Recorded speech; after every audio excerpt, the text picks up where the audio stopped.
empezar. Bien, empezamos la segunda parte entonces de esta modesta y humilde clase a cargo de tu profesor César Gerardo Uribe Guamaní. Estamos estudiando las características de la educación en la colonia. Quedó bastante claro la parte elitista, dogmática, absoluta y memorística. Ahora pasamos a la parte o una de las características considerada como patriarcalista. ¿Qué quiero decir con esto? La mujer, señores, como lo dije hace un instante, estuvo excluida de recibir formación en estas escuelas. Pero sin embargo había un pequeño reducido grupo de mujeres que pertenecían a la nobleza, hijas de españoles, criollos o criollas en este caso. Ellas recibían un tipo de formación, de educación personalizada, ya propiamente autofinanciada por sus familias. Pero de manera general, en las escuelas durante la colonia solamente tenían derecho quienes gozaban de estos privilegios, españoles, criollos y caciques, pero más no las mujeres. ¿Correcto? Este conocimiento que se les brindaba a ellas, pues tenía la característica de ser simplemente elemental, ¿no? Conocimientos para la vida en forma elemental. Bien, seguimos entonces. Religiosa, por supuesto que sí. Miren ustedes, una de las características fue la religiosidad, el gran espíritu religioso. La religiosidad fue una característica fundamental en la sociedad colonial y no estuvo ajeno al quehacer educativo. Sí, señores, todos iban a misa, todos iban con rosario en mano a misa. En los tiempos de procesión, así como en estos tiempos hoy en día, la gente iba a acompañar a la sagrada imagen, pero iba de rodillas, señores, y caminaban cuadras y cuadras de rodillas en actos de penitencia. Y la educación estuvo involucrada, pues definitivamente, en un sentido religioso. Los maestros, no había maestros como hoy civiles, los maestros eran sacerdotes y todos estos pertenecían a las distintas órdenes religiosas venidas a nuestro país, Mateito. No solamente una sola orden, sino numerosas órdenes religiosas. Ya te dije hace un instante, primero fueron los dominicos, los franciscanos, los agustinos, los carmelitas, los jesuitas, etcétera, etcétera, etcétera. Y todos estos tenían por fin evangelizar, cambiar la forma de pensar, cambiar esa filosofía de idolatría por la fe creyente y bautizarlos con nombres cristianos. Otra característica, mi apreciada Ailín Centeno, fue la rigidez en la enseñanza. Los alumnos eran severamente disciplinados para el aprendizaje de las lecciones que se impartían en cada clase. Y como te dije hace un instante, en la parte superior del pizarrón decía, la letra entra con sangre. Imagínate tú. No había maestro sacerdote que no esté con su palmete en la mano. No había maestro sacerdote que no esté con su látigo en la mano. Era severa. Hoy en día, señores, no se puede hacer esto. No se puede tocar a un estudiante, ¿no? Hay muchos derechos por encima, ¿no?, de este trabajo noble de la pedagogía. Pero en los tiempos de la colonia, sí, señor, azote, palmetas, castigos, el calabozo, a pan y agua y oscuridad, todo con la finalidad que estas lecciones se aprendan. Asistemática, otra de las características, señores. Miren, ¿qué quiero decir? Dado que en la colonia no existió un sistema que de normarse y regularse en los aspectos concernientes a la educación básica y superior, se brindaba conocimientos esenciales en ambos niveles. Una gran diferencia hoy en día. Hoy en día destacamos, ¿qué cosa? El nivel inicial, el nivel primaria, el nivel secundaria y el nivel superior. Hasta los 3 primeros niveles se trabaja la pedagogía. Pero en el nivel superior ya no se trabaja pedagogía, se trabaja andragogía. Estamos hablando de educación para adultos. Una cosa es la pedagogía y otra cosa es la andragogía. Una cosa es ser pedagogo y otra cosa es ser andragogo. ¿Correcto? Entonces son aspectos importantes para cada uno de los niveles. Orientación de la educación. La educación en los tiempos de la colonia respondía a objetivos concretos. Uno, el aprovechamiento del indígena para producir la riqueza. Yo me preparo y tengo a alguien que trabaje para mí. ¿Y quién trabajaba? El indígena que estaba sentenciado a trabajar desde niño. ¿Dónde? En las minas. Y eso tú lo sabes. Otro objetivo importantísimo, evangelizar a los aborígenes. Era el objetivo de la educación. Vamos a evangelizar, vamos a adoctrinar a ese indio. Y yo voy a aprender el quechua para evangelizarlo en su propia lengua. Otro objetivo, una formación adecuada de la clase dirigente y de profesionales. ¿Para qué me voy a formar? ¿Para qué? Para dirigir, no para ser dirigido. Algo importante que tenemos que captar, que robar. Me voy a formar para dirigir, no para ser dirigido. Y sobre todo para ser un profesional. En los tiempos de la colonia, los profesionales que destacaban eran los médicos y los abogados. Y los pedagogos que estudiaban teología para dictar en las escuelas. Otro de los objetivos importantes y concretos en los tiempos de la colonia era aculturizar, ¿qué cosa? A los indígenas, al castellano y a las costumbres cristianas. Como por ejemplo, en el nombre del Padre, del Hijo, del Espíritu Santo, como por ejemplo acudir a misa, acompañar a la procesión, entre otros. Borrar la idolatría y cultivar, ¿qué cosa, Fernando Daniel? La fe. Niveles de educación. Educación elemental, educación intermedia y educación superior. Ahí está. Miren ustedes, una educación elemental, primaria, una educación intermedia, lo que hoy en día es el nivel secundaria, y una educación superior, definitiva y categóricamente en la universidad, ¿no? En la universidad. Universidades en la colonia, ya te dije, San Marcos fue la primera, donde netamente los educandos eran hijos de los nobles ricos, de los criollos. Los educadores, quienes formaban, eran pertenecientes a la orden de los dominicos, laicos religiosos y también de otras órdenes religiosas. ¿Qué facultades había? Acabo de decirte hace un instante. Hoy en día hay muchas facultades, pero en los primeros años de San Marcos creada en el 12 de mayo de 1551, solamente se aperturó la Facultad de Teología para formar pedagogos, la Facultad de Artes, la Facultad de Derecho, las leyes, y la Facultad de Medicina. Miren ustedes, son las 4 facultades que esta prestigiosa casa de estudios apertura en los tiempos de la colonia. La organización eclesiástica, la religión jugó un papel muy importante. La presencia del arzobispo, la presencia de curatos, la presencia de misioneros, la presencia del tribunal del Santo Oficio y las distintas órdenes religiosas que llegaron al Perú. Si hablamos de los curatos, hablamos acá de la instalación de las parroquias, de las doctrinas. Si hablamos acá de las misiones o los misioneros, ¿tenían qué cosa? El objetivo de evangelizar, no solamente a los pueblos acá en Lima, sino en todo el Perú. Y si hablamos de las órdenes religiosas, son las que llegaron al Perú. Y como te dije, llegaron primero los dominicos, 1531, 1530, 31. Llegaron los franciscanos en el 32, los mercedarios, los agustinos, los carmelitas, los jesuitas, todos con ese propósito y con ese fin. El regio patronato, el papado, tuvo ese fin, la conversión de los indígenas.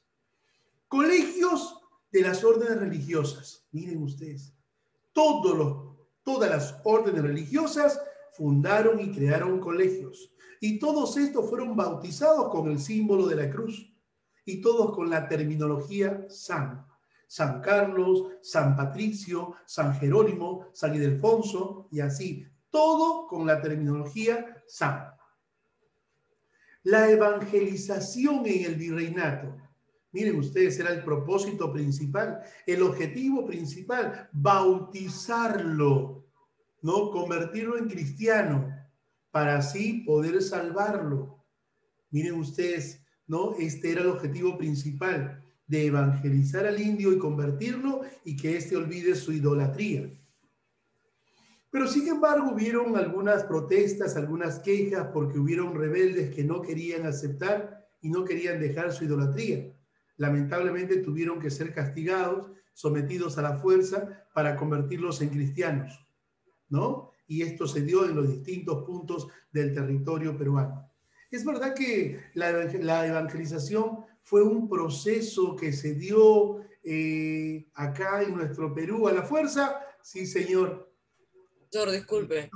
¿Qué La, pasaba si el indígena no quería ser evangelizado? Muy buena pregunta. Muchos indígenas no aceptaban abandonar su creencia.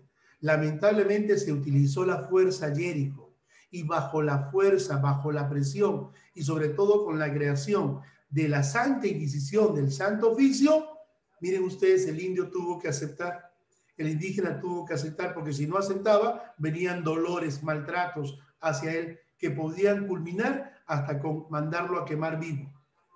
¿Sí?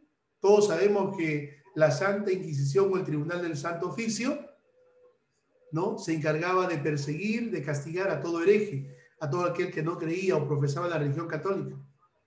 Todos sabemos que el primero en ser sentenciado a ser quemado vivo fue Mateo Salado. Mateo Salado fue el primer personaje quemado vivo en la hoguera por orden del Tribunal del Santo Oficio, por hereje.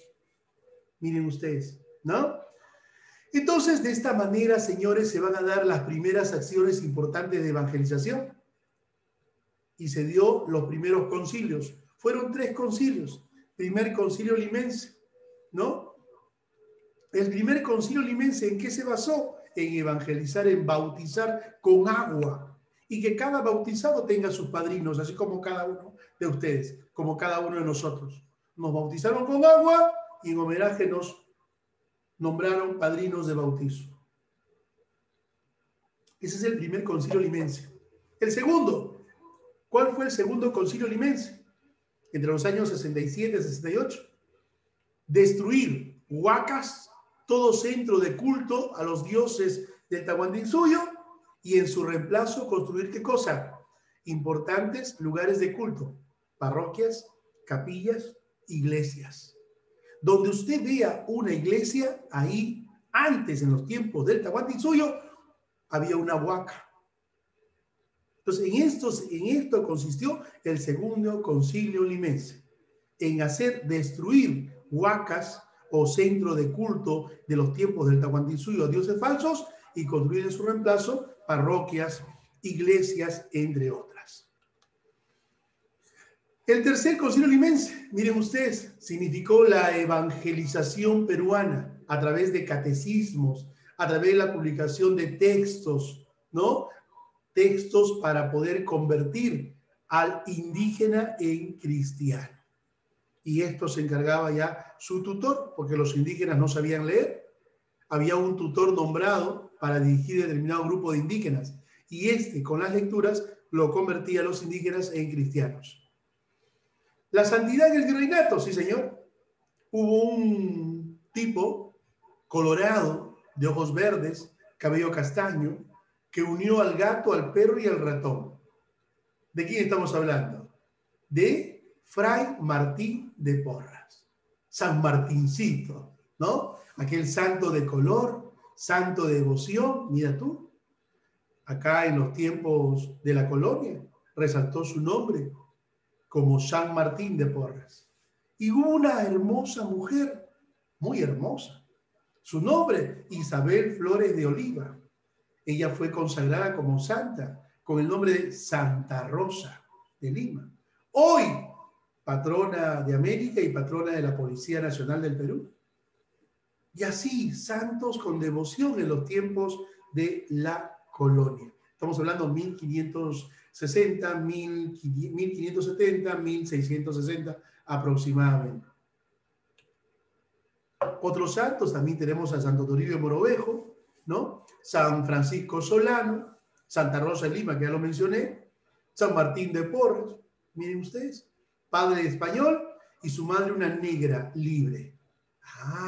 Santificado el 6 de mayo de 1962, así es por la Iglesia Católica. La Inquisición en el Virreinato, wow, señores, nadie quería llegar a este lugar. ¿Por quién estuvo regendada el Tribunal del Santo Oficio? Nada más y nada menos por los dominicos, por la Orden de Santo Domingo. Cuando escuches dominicos, es la Orden de Santo Domingo. En el Virreinato, miren ustedes, el Tribunal del Santo Oficio, o también llamada Inquisición, se establece durante el gobierno del virrey Francisco de Toledo, Francisco Álvarez de Toledo, más conocido como Francisco de Toledo. El 25 de enero de 1569 empezó a funcionar en 1570. ¿Qué cosa tenía por objetivo el Tribunal del Santo Oficio? Perseguir, acabar con toda creencia en contra de la fe, en contra de la ética, en contra de las buenas costumbres, en contra de la hechicería, brujería. Miren ustedes, todo esto estaba prohibido. A más de eso, la lectura de los famosos libros que hablaban de libertad, igualdad, solidaridad, justicia social. Todo aquel bígamo, todo aquel mentiroso era llevado al Tribunal del Santo Oficio y ahí era torturado, castigado hasta que éste acepte. Y luego le brindaban su sentencia. Y las sentencias en el Tribunal del Santo Oficio eran conocidos con el nombre de autos de fe. Y las sentencias o castigos llegaban desde los 200 latigazos hasta ser quemado vivo en la hoguera. Y según los datos de la historia de la Inquisición, el primer personaje mandado a quemar fue Mateo Salado, un francés. Interesante. Señores, entonces el día de hoy hemos hablado acerca de lo concerniente a la educación en los tiempos de la colonia. Hemos resaltado aspectos importantísimos en cuanto se refiere a la presencia de la iglesia, del espíritu religioso en la colonia. La educación no era para todos, solamente era para unos cuantos. Criollos, no te olvides, ¿no? Criollos españoles y también para los caciques. Los indios, los negros más aún, no eran formados en las escuelas. Y estas escuelas estaban a cargo nada más y nada menos de las distintas órdenes religiosas llegadas a nuestro Perú. Hasta acá será el examen de la próxima semana. La próxima semana estamos ya en semana de evaluación y hasta este tema estaremos evaluando la clase siguiente. ¿Correcto? A prepararse entonces, mis apreciados estudiantes, con nuestro curso de Historia del Perú. Bien, entonces me voy a despedir de cada uno de ustedes minutos antes, agradecido por la presencia, por la puntualidad de cada uno de ustedes, mis apreciados estudiantes de nuestra modesta casa de estudios, Uribes School. ¿Alguna pregunta hasta acá? No, profesor, está bien. ¿Alguna pregunta? ¿Quedó claro? Fernando, Daniel, Lucía, sí, Alonso Cagua. Está claro. Está claro, perfecto. Profesor, está claro, se entendió, profesor, gracias. Muy amable a ustedes, muchas gracias. Gracias entonces, mis apreciados estudiantes. Nos vemos la próxima semana. Gracias, un bonito fin Chao, de profesor, semana. cuídese. Nos vemos, gracias. Chao, Chao, profesor, cuídese. Gracias, Tatiana. Profesor, cuídese. Gracias, Mateo. Saludos a la familia. Chao. Gracias.